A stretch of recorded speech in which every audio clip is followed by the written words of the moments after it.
History plays a very important role. You can read a book 100 times, but if your heart does not connect with the tragedy, then you will not benefit from it.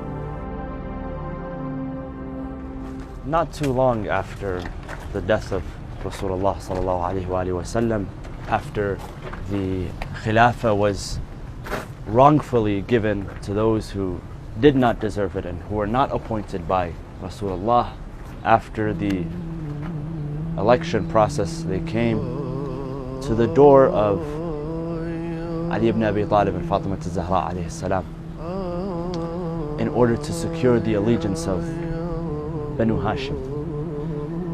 The narrations state that a group of up to 4,000 men came to the door of Fatima Zahra alayhi salam, and they demanded that Amir al-Mu'mineen come out and pledge allegiance to Abu Bakr.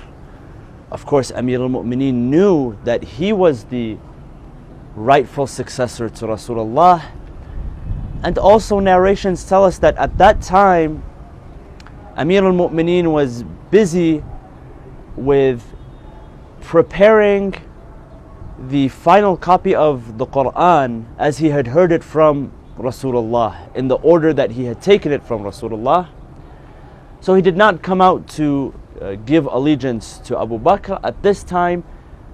And this is also narrated in the Ahlul Sunnah books of Hadith. They came, the army of men, leading them was Umar ibn al-Khattab, and he demanded from Fatima Zahra that Ali ibn Abi Talib come out and pledge allegiance. And he said that if he does not come out, we will burn down this house. And they brought with them the wood in order to burn down the house. They came out, some of them, they said that the daughter of the Prophet, Fatima Zahra alayhi salam, is in this home. He says, what in? So what if she is in the home? We will burn it down in order to secure the allegiance of Abu Bakr. And narrations tell us that this is exactly what they did.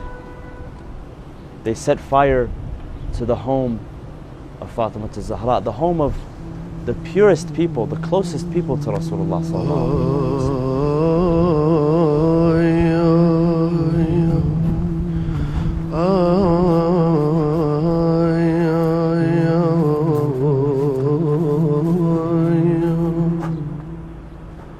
When the group of attackers came to the door of Amir al-Mu'mineen, after setting fire to the door, this is where the great tragedy takes place. They kicked the door in. Fatima alayhi salam was caught between the wall and the door, and from the door there was a nail which was sticking out, and this nail stabbed her in her ribs, and they began to push her, they began to squeeze her between the door and the wall until they broke her rib. This also led to her miscarrying her infant, miscarrying her baby in her womb, al-Muhassin or al-Muhsin.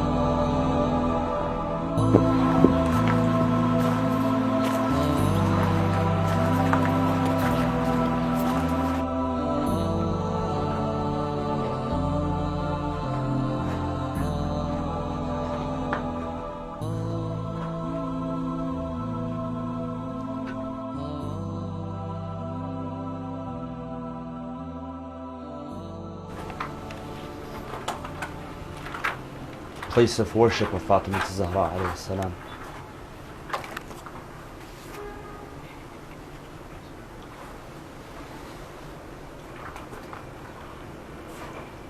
When Fatima alayhi salam was on her deathbed, she had instructed Amir al-Mu'mineen alayhi salam to prepare her and to bury her in the darkness of the night. And she instructed that no one attend except for a handful, a trusted few. Those who attended were, of course, Amir al-Mu'mineen himself, Al-Hassan, Al-Hussein, Ammar bin Yasir, Salman al-Muhammadi, and a couple of other loyal, close companions. She did not want to be buried in broad daylight. And she did not want her place of burial to be known either.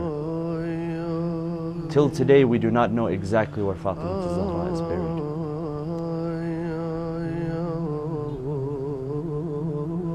Amir al-Mu'mineen alayhi salam, a man who, according to all Muslims during the battle of Khaybar, lifted the gates of Khaybar with one hand, a job which 70 men combined could not do, did not find the strength to lift the lifeless body of Fatima Zahra alayhi salam.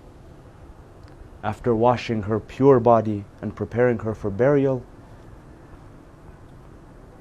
he sat in the corner and he began to weep.